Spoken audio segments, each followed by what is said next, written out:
Hello मेरे class 12th के योद्धाओं, कैसे हो आप सभी लोग और कैसी चल रही है आप लोगों की बोर्ड एग्जाम की तैयारी। आई होप कि आप लोग बहुत अच्छे होंगे और जम के बोर्ड एग्जाम की तैयारी कर रहे होंगे।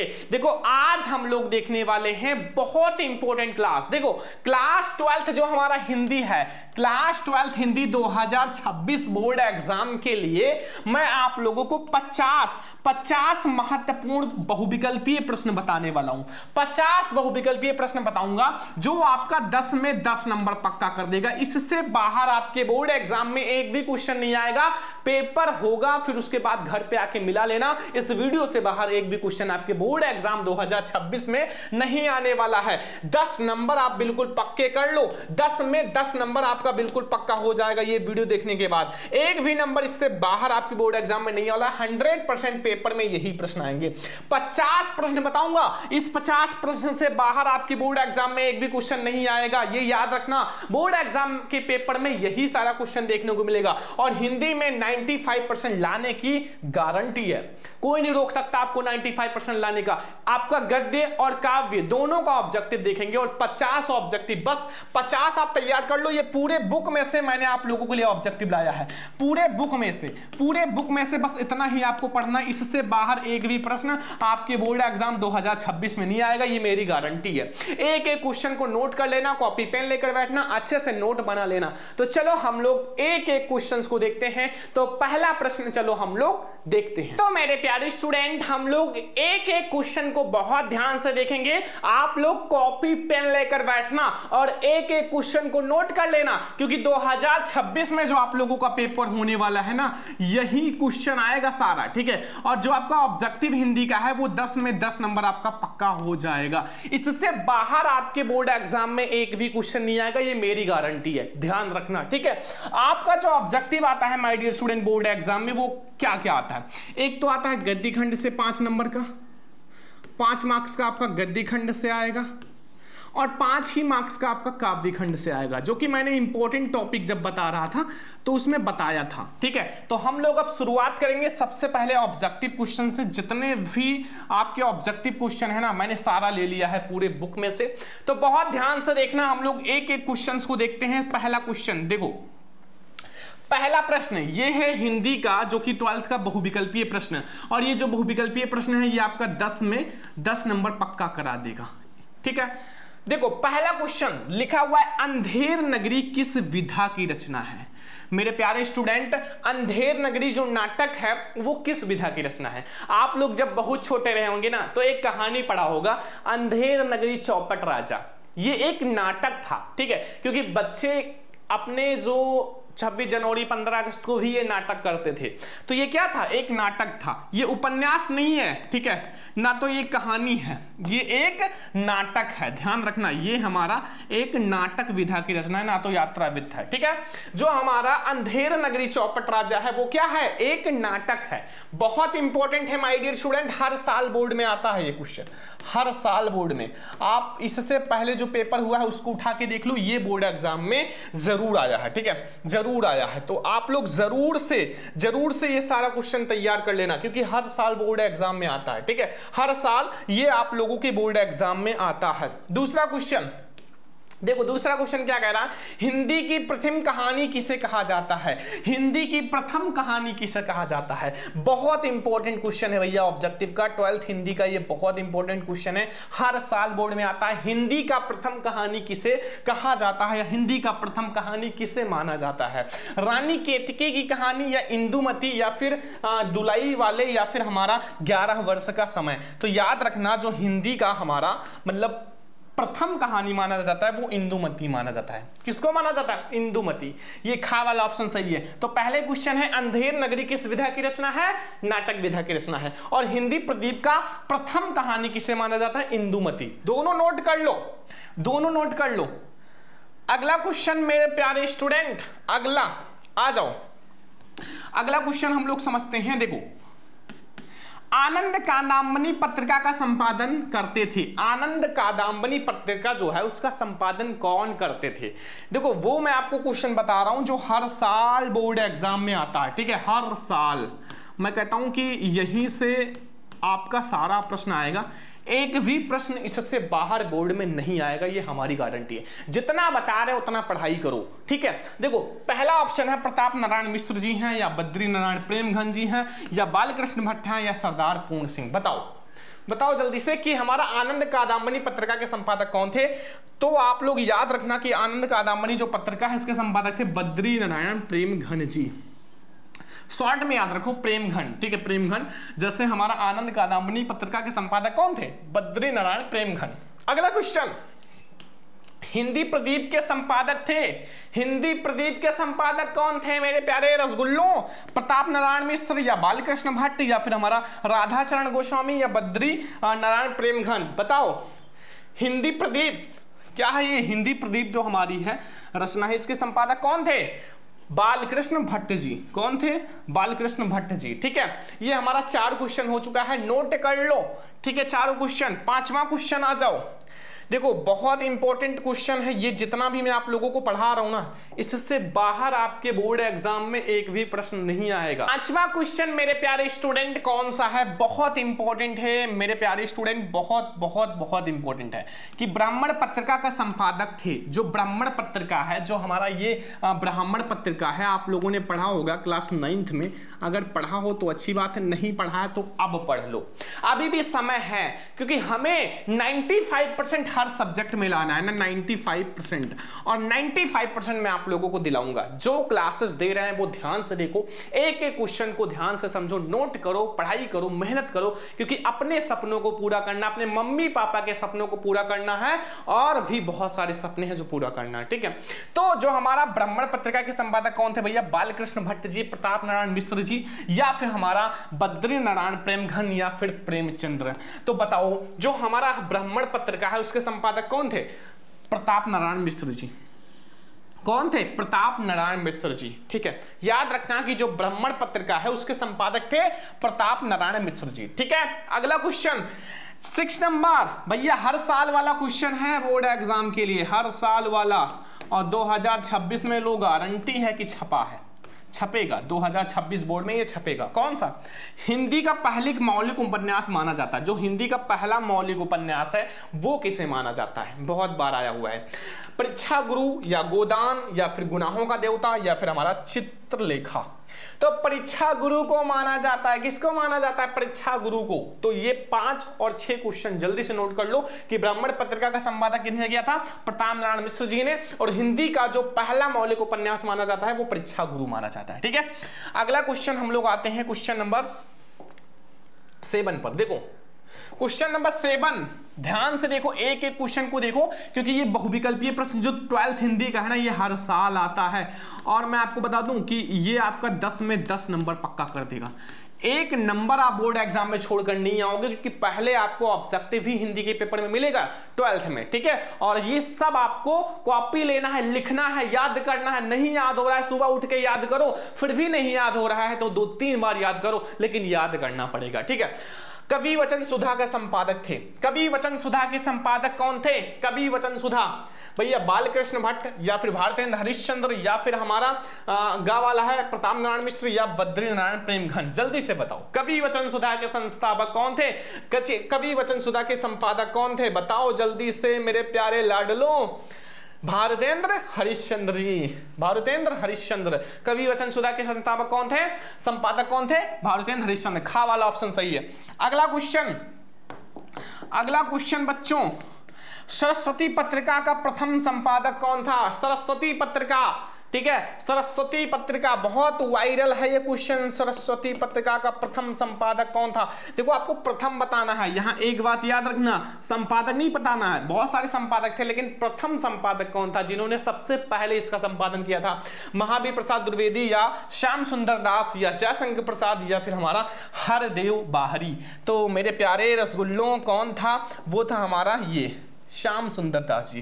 कौन थे, नहीं दिखाई दे रहा, ये देखो श्याम सुंदर दास जी, ठीक है। खा वाला ऑप्शन सही है। श्याम सुंदर दास जी जो थे वो सरस्वती पत्रिका जो हमारा है, सरस्वती पत्रिका के प्रथम संपादक थे, सबसे पहले संपादक थे श्याम सुंदर दास जी। 8 क्वेश्चन हो चुका है, 9 नंबर क्वेश्चन पे आ जाते हैं। देखो 9 नंबर क्वेश्चन है सरदार पूर्ण सिंह, जो हमारे देखो सरदार पूर्ण सिंह हैं, सरदार पूर्ण सिंह किस युग के लेखक हैं? आपको ये बताना, देखो बहुत सारी युग होती हैं, जैसे हमारा द्विवेदी युग होता है भाई, युग तो बहुत सारा है, द्विवेदी युग, ठीक है, एंड शुक्लोत्तर युग, शुक्ल युग, ऐसे बहुत सारे युग हैं। तो द्विवेदी युग में कौन आते हैं? हमारे जो सरदार पूर्ण सिंह जो हैं वो भारतेंद्र युग के हैं, या द्विवेदी युग के हैं, या छायावाद युग के हैं, या फिर हमारा प्रगतिवादी युग के हैं? जल्दी बताओ। तो भैया सरदार जो पूर्ण सिंह है ना वो द्विवेदी युग के हैं। किस युग के हैं? द्विवेदी युग के, याद रखना द्विवेदी युग के हैं हमारे सरदार पूर्ण सिंह जी। ना तो भारतेंद्र युग के हैं, ना छायावाद, ना तो हमारा प्रगतिवादी युग के हैं। सरदार पूर्ण सिंह जो हैं वो द्विवेदी युग के हैं। बहुत इंपॉर्टेंट क्वेश्चन है, जो क्वेश्चन बता रहा हूं वो बोर्ड एग्जाम 2026 में छपेगा। पेपर देकर आना और ये वीडियो खोल लेना, एक एक क्वेश्चन को मिला लेना। अगर बाहर आया ना तो देख लेना, एक क्वेश्चन नहीं बाहर से आएगा। अभी याद कर लो, आप लोग कहोगे सर पेपर में यही आया था जो आपने बताया, ठीक है। अगला है आचरण की सभ्यता निबंध के लेखक हैं। आचरण की सभ्यता निबंध के लेखक कौन है? रामचंद्र शुक्ल जी हैं, या महावीर प्रसाद द्विवेदी जी हैं, या हमारा अध्यापक पूर्ण सिंह हैं, या फिर हमारा संपूर्णानंद जी हैं? क्वेश्चन नंबर 10 बताओ, आचरण की सभ्यता निबंध के लेखक कौन है? रामचंद्र शुक्ल, या महावीर प्रसाद द्विवेदी, या अध्यापक पूर्ण सिंह, या हमारा संपूर्णानंद? तो आचरण की सभ्यता निबंध के लेखक कौन है? कौन है? अध्यापक पूर्ण सिंह। अध्यापक पूर्ण सिंह, गा वाला ऑप्शन सही है कि जो आचरण की सभ्यता निबंध के लेखक हैं जो हमारे हैं वो अध्यापक पूर्ण सिंह जी हैं। 11 नंबर क्वेश्चन पे आ जाओ, ठीक है। और आप लोगों को वीडियो कैसा लग रहा है कमेंट करके जरूर बताना, लाइक करना, शेयर करना हर फ्रेंड्स के साथ, ठीक है। जैसे आप लोग इस वीडियो पे 1000 लाइक पहुंचाते हो ना, 1000 लाइक हर सब्जेक्ट का मैं आप लोगों को वीडियो लाऊंगा, हर सब्जेक्ट का ऑब्जेक्टिव, चाहे फिजिक्स हो, केमिस्ट्री हो, मैथ हो, एंड आपका बायोलॉजी हो, इतिहास हो, भूगोल हो, हर चीज आप लोगों के लिए बनाया जाएगा। बस वीडियो को शेयर करो अपने 10 दोस्तों के साथ और वीडियो पे 1000 लाइक जल्दी से कराओ, ठीक है। सारा सब्जेक्ट का धुआं उड़ा देंगे और पेपर में जाओगे और पेपर से कहोगे आओ हम लड़ने के लिए तैयार हैं, और पेपर में धुआं उड़ा दोगे। देखो ये वाला हमारा बहुत इंपॉर्टेंट है भाई, क्लास 10th में भी पढ़ा होगा, वेरी इंपॉर्टेंट है। चिंतामणि जो है किस लेखक का जो निबंध संग्रह है? चिंतामणि किस लेखक का निबंध संग्रह है? बताओ जल्दी से बताओ। चिंतामणि जो है किस लेखक का निबंध संग्रह? प्रेमचंद्र का है? नहीं। श्याम सुंदर दास का है? नहीं। अगला आचार्य रामचंद्र शुक्ल, हाँ आचार्य रामचंद्र शुक्ल जी का है भैया, ठीक है चिंतामणि। और गुलाब राय का भी नहीं है, गुलाब राय का भी नहीं है। जो हमारा चिंतामणि है वो आचार्य रामचंद्र शुक्ल जी का है। अगला क्वेश्चन देखो, यहां लिखा स्कंदगुप्त नाटक के लेखक हैं। आप लोग बताओ चंद्रगुप्त, स्कंदगुप्त पढ़ा है कि नहीं पढ़ा है? चंद्रगुप्त भी पढ़ा होगा, ये फर्स्ट वाला, और स्कंदगुप्त भी पढ़ा होगा, ध्रुव स्वामिनी भी पढ़ा होगा। अगर 12th में नहीं पढ़े हो तो 10th में पढ़ा होगा, ठीक है। तो इसके सभी लोगों को पता है कौन होंगे? प्रेमचंद्र नहीं, लक्ष्मी नारायण मिश्र जी नहीं, हाँ ये जयशंकर प्रसाद जी हैं भैया। एक बहुत इनका जो ये नाटक है बहुत ज्यादा प्रसिद्ध है, ठीक है, धर्मवीर भारती भी नहीं है। कौन है? जयशंकर प्रसाद जी हैं, जो कि चंद्रगुप्त स्कंदगुप्त ये नाटक जो है ये जयशंकर प्रसाद जी का है, बहुत फेमस नाटक है। 12 नंबर क्वेश्चन तक समझ में आ गया। 13 नंबर क्वेश्चन में आ जाओ। देखो हंस पत्रिका, भैया हंस नामक पत्रिका का संपादन किसने किया था? वेरी इंपॉर्टेंट, हर साल आने वाला प्रश्न है, हर साल, ठीक है, हर साल बोर्ड में आने वाला प्रश्न है। 2026 में लिख लो 110% की यही आएगा क्लास 12 पेपर में। देखो लिखा हुआ है कि हंस नामक पत्रिका का संपादन किसने किया था? महावीर प्रसाद द्विवेदी नहीं, भारतेंद्र हरिश्चंद्र नहीं, बालकृष्ण भट्ट नहीं, मुंशी प्रेमचंद जी ने किया था हंस नामक पत्रिका का संपादक। किसने किया था? मुंशी प्रेमचंद जी ने। घा वाला ऑप्शन सही है, क्वेश्चन नंबर 13 का घा वाला ऑप्शन सही है कि मुंशी प्रेमचंद जी जो है वो हंस नामक पत्रिका का संपादन किया था। अगला है पृथ्वी पुत्र और माता भूमि नामक निबंध संग्रह के रचनाकार है। पृथ्वी पुत्र और माता भूमि नामक निबंध संग्रह के कौन है? सरदार पूर्ण सिंह, वासुदेव शरण अग्रवाल, या हरिशंकर प्रसाई, या फिर हमारा कन्हैयालाल मिश्र प्रभाकर। तो भैया ये हैं वासुदेव शरण अग्रवाल जी। कौन है? वासुदेव शरण अग्रवाल जो हैं वो हमारे हैं भैया किसके? पृथ्वी पुत्र, ठीक है, और माता भूमि नामक निबंध संग्रह के लेखक या रचनाकार, ठीक है, याद रखना। दोनों क्वेश्चन नोट कर लो, फिर हम लोग बढ़ते हैं आगे। देखो अगला क्वेश्चन आ जाओ। अगला क्वेश्चन, और मैं आप लोगों को बता दूं कि इसका जो पीडीएफ है ना, पूरा पीडीएफ हर एक सब्जेक्ट का आपको पीडीएफ हमारे व्हाट्सएप ग्रुप में मिलता है। व्हाट्सएप ग्रुप, ठीक है, व्हाट्सएप ग्रुप आपको ज्वाइन करना है तो इस नंबर पे आप कॉल करो या व्हाट्सएप करो 99 18 86 31 96। इस नंबर पे आप कॉल या व्हाट्सएप कर सकते हो। आपको सारे सब्जेक्ट का नोट्स व्हाट्सएप ग्रुप में दिया जाएगा, आप वहां से अच्छे से पढ़ाई कर सकते हो, ठीक है, नोट्स भी ले आप देख सकते हो। जल्दी से कॉल या व्हाट्सएप कर लो। 15 नंबर डॉक्टर हजारी प्रसाद द्विवेदी का उपन्यास है। इन चारों में से ये बताना, देखो चारों है लेकिन हमें उपन्यास बताना है कौन सा जो डॉक्टर हजारी प्रसाद द्विवेदी का है। त्यागपत्र इनका उपन्यास है? नहीं है। रंगभूमि भी नहीं है, तट की खोज भी नहीं है। जो हमारा पुनर्नवा है ना, पुनर्नवा गा वाला ऑप्शन, वो है डॉक्टर हजारी प्रसाद द्विवेदी का उपन्यास। 15 का गा वाला ऑप्शन सही है। पुनर्नवा जो है वो डॉक्टर हजारी प्रसाद द्विवेदी का उपन्यास है। हर साल आने वाला प्रश्न बता रहे हैं, हर साल बोर्ड में आने वाला। और अगर आप ये तैयार कर लिए, आपसे हाथ जोड़ के रिक्वेस्ट है कि तैयार कर लो। देखो हम आप लोगों के लिए बहुत मेहनत करते हैं। ये सब मैंने बहुत सारे क्वेश्चन बैंक, बहुत सारे टाइप के बुक और 10 साल पहले का पेपर उठा के देखा है, भाई यही क्वेश्चन आते हैं। जल्दी से तैयार कर लो। देखो अगला है डॉक्टर हजारी प्रसाद द्विवेदी का रचना है। देखो यहाँ आपको बताना उनकी रचना कौन सा है। चिंतामणि है, चिंतामणि तो आचार्य रामचंद्र शुक्ल, पंचमणि चंद्रकर्तन नहीं है। कुटज जो है, कुटज किसकी रचना है? डॉक्टर हजारी प्रसाद द्विवेदी का। देखो 12th में आपको क्या करना है, जो इनका जीवन परिचय है हजारी प्रसाद द्विवेदी का, बहुत इंपॉर्टेंट है। जीवन परिचय कहो या साहित्यिक परिचय, भैया ये बहुत इंपॉर्टेंट है, चाहे आप जीवन परिचय कहो या फिर साहित्यिक परिचय। देखो ये बहुत इंपॉर्टेंट है 12th के लिए, ठीक है। तो आपको उनकी रचनाएं भी तैयार करना, जैसे यहां मैंने कुटज बताया, ये इन्हीं की रचना है। यहां मैंने बताया पुनर्नवा, ये भी इन्हीं की रचना है, ठीक है। तो आप रचनाओं में ये सब लिख सकते हो, ठीक है। इसीलिए आप ऑब्जेक्टिव फोकस करो खूब अच्छे से। अगला आ जाओ 17 नंबर ऑब्जेक्टिव। 17 नंबर देखो वासुदेव शरण अग्रवाल की रचना है। ये आपको बताना है यहां 17 नंबर में कि इन चारों में से जो वासुदेव शरण अग्रवाल की रचना है वो कौन सा है। अकाल पुरुष गांधी, या फिर हमारा भारत की एकता, या फिर हमारा विवर्त, या फिर हमारा धरती के फूल। तो भारत की एकता जो है वो है हमारा खा वाला ऑप्शन सही है। ये जो है वासुदेव शरण अग्रवाल की रचना है। किसकी रचना है? वासुदेव शरण अग्रवाल जी की रचना है, जो हमारा भारत की एकता है, ठीक है। समझ में आ रहा है ना, समझ में आ रहा है ना, समझ में आ रहा है ना। क्षण बोले कण मुस्काए कृति के लेखक है, बहुत इंपॉर्टेंट, वेरी इंपॉर्टेंट। क्षण बोले क्या है? क्षण बोले कण मुस्काई। कृति के रचनाकार कौन है? हमारा प्रोफेसर सुंदर रेड्डी जी हैं? नहीं। हरिशंकर प्रसाद जी हैं? नहीं। कन्हैयालाल मिश्र प्रभाकर जी हैं? हाँ भाई गा वाला ऑप्शन सही है, कन्हैयालाल मिश्र प्रभाकर जी हैं। किसके रचनाकार? क्षण बोले कण मुस्काए, ठीक है। कृति के रचनाकार कौन है? कन्हैयालाल मिश्र प्रभाकर। नोट करते रहो, ठीक है। पीडीएफ तो आपको ग्रुप में मिल जाएगा, ज्वाइन कर लेना, लेकिन फिर भी आप लोग नोट करते रहो। देखो जब आप खुद से नोट बनाओगे, खुद से लिखोगे ना, तो आपका प्रैक्टिस बनेगा और आपको बहुत जल्दी याद होगा। अगर जल्दी याद नहीं होता, लिख लिख के पढ़ो, रगड़ के लिखो, ठीक है, बहुत अच्छा याद होगा, ठीक है। अगला क्वेश्चन 19 नंबर। 19 नंबर क्वेश्चन मेरे प्यारे लाडलू, निम्नलिखित में से कौन सा हजारी प्रसाद द्विवेदी का उपन्यास नहीं है? इन चारों में से बताना है कौन सा जो हजारी प्रसाद द्विवेदी का उपन्यास नहीं है। चारूचंद्र की लेख, चारूचंद्र की लेख, पुनर्नवा और अनाम दास का पूथा, ये भी है, हमें नहीं वाला बताना, ये भी है, ये भी है, लेकिन तट की खोज जो है वो नहीं है। ये भैया जो उपन्यास है ये हमारा हजारी प्रसाद द्विवेदी जी का नहीं है, हजारी प्रसाद द्विवेदी जी का नहीं है। ये उपन्यास कौन सा? तट की खोज, ये हमारा हजारी प्रसाद द्विवेदी का उपन्यास नहीं है। अगला आ जाओ, अगला हमारा कौन सा नंबर है? अगला 20 नंबर। कला और संस्कृति के लेखक हैं। कला और संस्कृति के लेखक कौन है? वासुदेव शरण अग्रवाल जी हैं, या फिर हमारा डॉक्टर एपीजे अब्दुल कलाम जी हैं, या कन्हैयालाल मिश्र प्रभाकर, या फिर हमारा डॉक्टर हजारी प्रसाद द्विवेदी। जल्दी से बताओ, जो कला और संस्कृति है उसके लेखक कौन है? वासुदेव शरण अग्रवाल जी हैं। कौन है?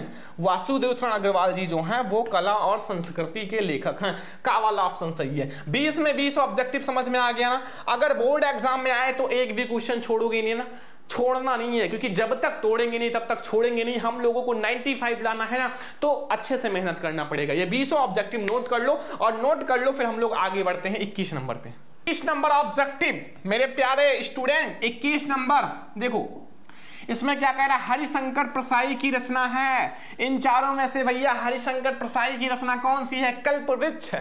किसकी रचना है? कमेंट बॉक्स में बताओ। अभी मैं आपको एक ऑब्जेक्टिव दूंगा जिसका आंसर कमेंट बॉक्स में बताना है, क्योंकि वो ऑब्जेक्टिव मैं आप लोगों को HW के लिए दूंगा। और हाँ, हर स्टूडेंट का कमेंट आना चाहिए, 1000 कमेंट आना चाहिए। अगर 1000 बच्चे देख रहे हैं तो 1000 कमेंट आना चाहिए। अभी आगे आपको देंगे। कल्पवृक्ष ये हरिशंकर प्रसाद की रचना है? नहीं। हमारा अगला आ जाओ, धरती के फूल? नहीं। तब की बात कुछ और थी भैया, हरिशंकर प्रसाद जी कहते हैं तब की बात कुछ और थी। जब छोटे से थे तब बहुत मजा आ रहा था, लाइफ में जब बहुत ज्यादा प्रेशर आया तब कहते हैं तब की बात कुछ और थी। देखो, तब की बात कुछ और नहीं, अब की बात कुछ और बनाओ, मेहनत करो, अब की बात को तब की बात में मत बदलो। लेकिन भैया यहाँ याद रखना कि हरिशंकर प्रसाद जी का जो रचना है वो तब की बात कुछ और थी, तब की बात और थी, सॉरी, तब की बात और थी। ठीक है, याद हो गया ना? तब की बात और थी, तब की बात, तब की बात और थी। देखो, याद करना है तो लिख लिख के समझो, याद हो जाएगा। अगला भैया, आवारा मसीहा नामक जीवनी विधा के रचनाकार या लेखक कौन है? रचना के लेखक कौन है? आवारा मसीहा के लेखक कौन है? धर्मवीर भारती, उपेंद्र नाथ अशक या यशपाल या विष्णु प्रभाकर? कौन है भैया? जल्दी से बताओ, जल्दी से बताओ। तो वो है विष्णु प्रभाकर जी। कौन है? आवारा मसीहा के हैं विष्णु प्रभाकर। हमारा घा वाला ऑप्शन सही है। क्वेश्चन नंबर 22 हमारा हो चुका है और इसका घा वाला ऑप्शन सही। आवारा मसीहा के जो लेखक हैं वो हमारा विष्णु प्रभाकर जी हैं। अगला क्वेश्चन आ जाओ, क्वेश्चन नंबर 23। देखो, ये दोनों याद रखना एक ही जैसा है। देखो, क्या भूलूं क्या याद करूं किस विधा की रचना है? अगर आपसे पूछ ले क्या भूलूं क्या याद करूं किसकी रचना है तो क्या कहोगे? अमिताभ बच्चन के पप्पा को बताओगे? हैं, अमिताभ बच्चन के पप्पा को बताओगे? हाँ, उन्हीं को बताना है, हरिवंश राय बच्चन जी। क्या बताओगे? हरिवंश राय बच्चन। मजाक नहीं कर रहे थे, अमिताभ बच्चन के पप्पा हैं हरिवंश राय बच्चन। ठीक है, तो क्या भूलूं क्या याद करूं हरिवंश राय जी की रचना है, हरिवंश राय बच्चन की। ठीक है, हरिवंश राय बच्चन। ठीक है, याद रखना। लेकिन किस विधा की रचना है? तो संस्मरण की है या डायरी की है या आत्मकथा या फिर हमारा यात्रामित्र? तो भैया जो ये है ये हमारा आत्मकथा विधा की रचना है। किस विधा की रचना है? आत्मकथा। क्या भूलूं का याद करूं आत्मकथा विधा की रचना है। एंड अगला हमारा है, देखो यहां मेरी असफलताएं बाबू गुलाब राय की किस विधा की रचना है? देखो, याद रखना कि क्या भूलूं क्या याद करूं और ये जो मेरी असफलताएं हैं दोनों जो है वो हमारा जीवनी ये भी नहीं है, मतलब ये दोनों जो है आत्मकथा विधा की रचना है। याद रखना, इसलिए मैंने साथ में रखा है कि जो हमारा क्या भूलूं के याद करूं और मेरी असफलताएं ये दोनों जो है भाई आत्मकथा विधा की रचना, ये मोहन हमारा बाबू गुलाब राय जी की रचना है और वो हरिवंश राय बच्चन जी की रचना है। ठीक है, 24 नंबर क्वेश्चन समझ में आ गया। 25 नंबर पे आते हैं हम लोग। यहाँ देखो, अगला है बहादुर। बहादुर कहानी पढ़ोगे 12th में, बहुत अच्छे से पढ़ाएंगे बहादुर कहानी। जो लड़का है वो उसी का नाम बहादुर है, बहुत अच्छे से पढ़ाएंगे। लेकिन उससे पहले ये समझ जाओ कि जो बहादुर कहानी के लेखक कौन है, आखिर ये लिखा किसने है, ये लिखा किसने, ये तो पता चल जाए। फणीश्वर नाथ रेणु जी ने नहीं लिखा है। ठीक है, मुंशी प्रेमचंद्र जी ने नहीं लिखा है, जयनंद कुमार ने नहीं, किसने लिखा है? अमरकांत जी ने लिखा है। किसने लिखा है? अमरकांत जी ने लिखा है। याद रखना कि जो हमारा बहादुर कहानी है उसके लेखक जो है वो अमरकांत जी हैं। ठीक है, अगला है अवरोहण प्रमुख स्वामी जी के साथ मेरा आध्यात्मिक सफर कृषि के रचनाकार हैं। भैया इतनी बड़ी रचना तो मिसाइल मैन ही कर सकते हैं, छोटी मोटी रचना तो हम लोग करते हैं और मिसाइल मैन इतना नहीं, इतनी बड़ी रचना करते हैं क्योंकि बड़े बड़े मिसाइल बनाते हैं। तो कौन है मिसाइल मैन? राहुल संस्कृत्यानंद जी हैं? नहीं भैया, doctor APJ Abdul Kalam. Doctor APJ Abdul Kalam. अब हम उस इंसान को ढूंढ रहे हैं जो कह रहा है कि हर एक सक्सेस पुरुष के पीछे महिलाओं का हाथ होता है। भैया डॉक्टर APJ अब्दुल कलाम इतने सक्सेस हैं, राष्ट्रपति थे और साथ में मिसाइल मैन थे। ठीक है, लेकिन इन्होंने शादी ही नहीं किया था। अब बताओ कैसे माने कि भैया हर एक सक्सेस पुरुष के पीछे महिलाओं का हाथ होता है? बताओ। अब उस इंसान को ढूंढना है हम लोगों को, हम लड़कों को उन इंसान को ढूंढना है जो ये कहा था। लड़कियां गुस्सा मत करना, ठीक है, पढ़ाई करो मेरे प्यारे शेर और शेरनियों, हमें दहाड़ना है बोर्ड एग्जाम में 95 लाना है। ठीक है, लेकिन ऐसा जो कह रहा था उसको मेरे पास लाना, मैं बताऊंगा। अगला आ जाओ, अगला क्वेश्चन 27 नंबर। 27 नंबर मेरे प्यारे लाडलों, अशोक के फूल किस विधा की रचना? अशोक के फूल हमारा किस विधा की रचना है? आपके हिंदी में गद्य में है अशोक के फूल, हजारी प्रसाद द्विवेदी जी का। तो कहानी है या फिर हमारा संस्मरण है या उपन्यास है या फिर निबंध है? तो ये हमारा उपन्यास विधा की रचना है। किस विधा की रचना है? उपन्यास विधा की रचना है। याद रखना ये जो है हमारा है उपन्यास विधा की रचना है। ठीक है, अगला आ जाओ। हिंदी साहित्य के आदिकाल के लिए बीज वपन काल नाम दिया है। बीज वपन काल किसने नाम दिया है आदिकाल को? बताओ जल्दी से आप लोग बताओ, क्योंकि आप लोग हमारे पढ़ने वाले स्टूडेंट हो। टाइम वेस्ट मत करना मेरे दोस्त, ठीक है, टाइम वेस्ट मत करना, क्योंकि जिस दिन आप अपने पापा को कमाते हुए देख लोगे ना, वो धूप में कैसे कमाते हैं, धूप में आपके लिए कैसे काम करते हैं ना, उस दिन आप ये नहीं कहोगे सर पढ़ाई में मन नहीं लगता। प्लीज आप लोग पढ़ाई करो, आई रिक्वेस्ट यू, ठीक है। मेहनत कैसे करते हैं आपके पापा आपकी मम्मी आपके लिए, वो आप फील करो, ठीक है, और पढ़ाई करो, मोटिवेशन खुद के अंदर लाओ, ठीक है। देखो ये है रामचंद्र शुक्ल जी या फिर हमारा डॉक्टर राम कुमार वर्मा जी या फिर आचार्य हजारी प्रसाद द्विवेदी या मोहन राकेश अवस्थी जी। तो भैया हम आपको बता दें कि ये जो था वो महावीर प्रसाद द्विवेदी जी ने कहा था। किसने कहा था? आचार्य महावीर प्रसाद द्विवेदी जी ने कहा था कि जो हिंदी साहित्य के आदिकाल के लिए बीज वपन काल कहा था, ठीक है, दिया था। अगला 29 नंबर हिंदी साहित्य के आदिकाल के लिए चारण काल नाम किसने दिया था? अब याद रखना भैया, चारण काल जो नाम दिया था वो राहुल संस्कृत्यानंद दिया था, रामचंद्र शुक्ल या राम कुमार वर्मा जी ने या डॉक्टर नागेंद्र ने। तो ये भैया नहीं दिए थे वो थे आचार्य रामचंद्र शुक्ल जी ने। किसने दिया था? आचार्य रामचंद्र शुक्ल जी ने हिंदी साहित्य के आदिकाल के लिए चारण काल नाम दिया था। प्रमाल रासो किस युग की रचना है? बहुत इंपॉर्टेंट है भैया, हर साल आने वाला प्रश्न है। प्रमाल रासो किस युग की रचना है? तो ये हमारा आदिकाल है, रीति काल है, भक्ति काल है, आधुनिक काल है। जल्दी बताओ भैया प्रमाल रासो जी, जल्दी बताओ। आदिकाल की रचना है, किस काल की? आदिकाल की। तो ये 30 ऑब्जेक्टिव समझ में आ गया ना हिंदी का, 12th हिंदी का ये 30 ऑब्जेक्टिव समझ में आ गया ना।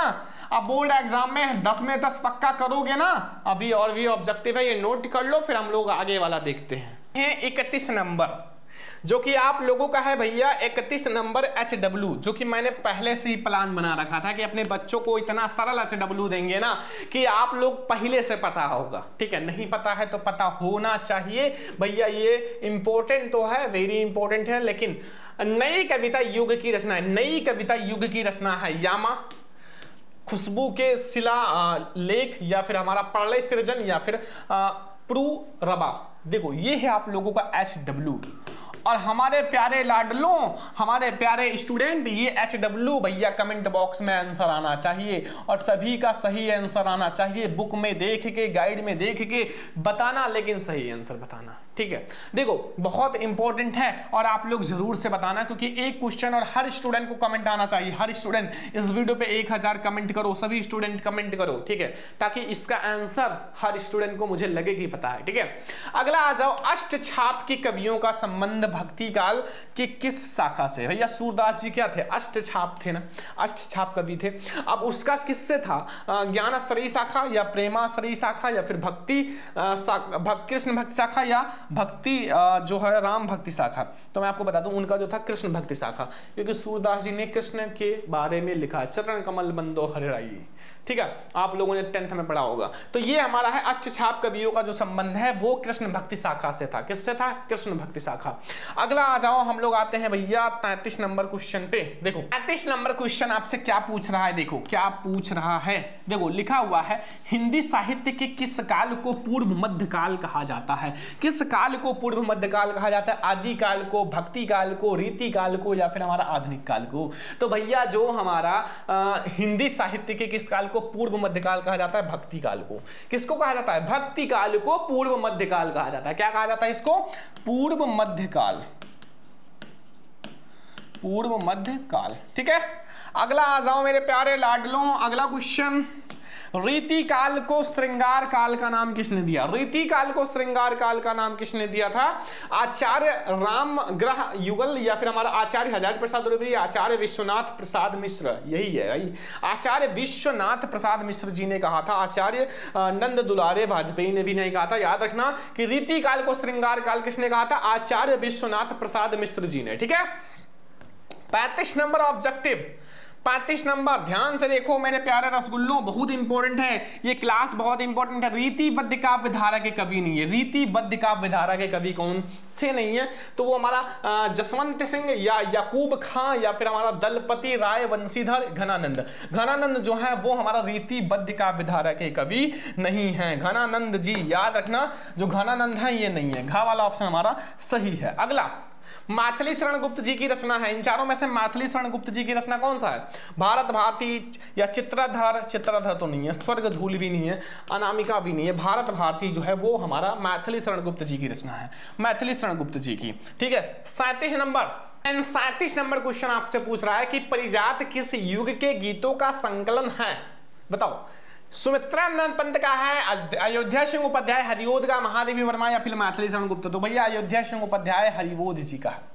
खा वाला ऑप्शन सही है, वो अयोध्या सिंह उपाध्याय हरिओद, और हरिओद जी की कृति नहीं है। इन चारों में से आप फिर आ गया उसी टाइप का क्वेश्चन कि हरिओद जी की कृति नहीं है। चौखे चौबदे या फिर हमारा प्रिय प्रवास या चित्राधर या फिर हमारा वैदेही वनवास? तो भैया जो चित्राधर है ये नहीं है भैया, चित्राधर जो है हरिओद जी की कृति नहीं है। और ये सब है, चौखे चौबदे भी है, प्रिय प्रवास भी है और वो भी है। ठीक है, 38 नंबर क्वेश्चन समझ में आ गया। 39 नंबर आ जाओ। उर्मिला का विरह वर्णन संकेत किस सर्ग में है? उर्मिला का विरह, यार बताओ, उर्मिला का विरह प्रथम सर्गम, द्वितीय सर्गम, नवम सर्गम, चतुर्थ सर्गम? बताओ भैया कौन सा सर्गम? कौन सा सर्गम? नवम सर्गम उर्मिला का विरह वर्णन है, नवम सर्गम। नवम, नौ लिखो, ठीक है, और वम लिखो, नवम सर्गम। ठीक है, याद रखना, भूलना मत, बहुत इंपॉर्टेंट बता रहे हैं। 40 नंबर है, सुमित्रानंदन पंत को ज्ञानपीठ पुरस्कार उनकी किस रचना पे मिला है? भैया सुमित्रानंदन पंत जी को ज्ञानपीठ पुरस्कार उनकी किस रचना पे मिला है? लोकायतन, युगांत या फिर हमारा कला और बूढ़ा चांद या चिताम्बरा पे मिला है? किस पे मिला? चिताम्बरा जो है, चिदाम्बरा, वो है भैया सुमित्रानंदन पंत की रचना, और इस पर इन्हें ज्ञानपीठ पुरस्कार मिला है, ज्ञानपीठ पुरस्कार। 40 नंबर ऑब्जेक्टिव नोट कर लो। 41 नंबर ऑब्जेक्टिव, 40 नंबर क्वेश्चन में आपसे पूछ रहा है कि कामायनी महाकाव्य में सर्गों की संख्या है। कामायनी महाकाव्य में कितने सर्ग हैं ये आपको बताना है। 9 सर्ग, 12 सर्ग, 15 सर्ग या 17 सर्ग? तो भैया जो 15 सर्ग है किसमें? कामायनी महाकाव्य में। जो हमारा कामायनी महाकाव्य है इसमें कितने सर्ग हैं? हमारे 15 सर्ग हैं, 15 सर्ग हैं। ठीक है, 15 सर्ग हैं, याद रखना। अगला है, कला और बूढ़ा चांद पर सुमित्रानंदन पंत जी का पुरस्कार हुआ, मतलब इस पे इन्हें कौन सा पुरस्कार मिला था? कला और बूढ़ा चांद पर सुमित्रानंदन पंत जी को पुरस्कार प्राप्त हुआ था। साहित्य अकादमी, ज्ञानपीठ या मंगला प्रसाद या फिर सोवियत लैंड नेहरू? तो ये भी नहीं मिला था, ज्ञानपीठ भी नहीं, मंगला प्रसाद नहीं, साहित्य अकादमी मिला था। क्या मिला था? साहित्य अकादमी। ठीक है, 40 2 42 ऑब्जेक्टिव समझ में आ गया ना। देखो जितना मैं आपको बता रहा हूं 50 के 50 अगर आपने तैयार कर लिया ना, ऑब्जेक्टिव का भैया हिंदी का किंग हो जाओगे।